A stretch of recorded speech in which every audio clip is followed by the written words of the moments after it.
نزلنا وقلنا لا للدستور، وكان عدد كبير جدا بيقول لا.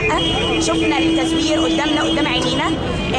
كان الناس طبعا شكلهم باين جدا ان هم بينتموا للتيار الاسلامي. بيخشوا ببطايق مجمعه، بيخشوا تصويت جماعي.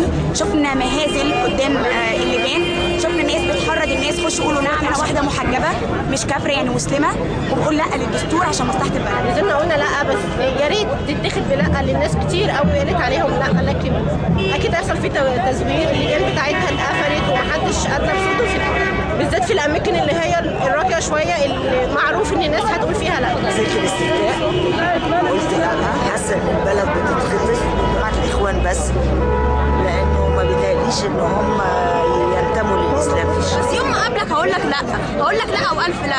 هقول لك لا لان هي مش حكم ملكيه زي السعوديه. عايزها ملكيه روح السعوديه. هنا انت هتمشي بمزاجنا، حكم جمهوري بمزاجنا، احنا مش بمزاجك انت خالص، وعمرها يا مرسي ما هتمشي بمزاجنا. انا مش عايزه الدستور، لان عايزه بلدنا تبقى كويسه، مش عايزه كده البهدله اللي احنا فيها دي. لان البلد دي مش بتاعت حد، دي بتاعت مصر، دي مصر بتاعتنا احنا، بتاعت اهلها، بتاعت شبابها، بتاعت شيوخها.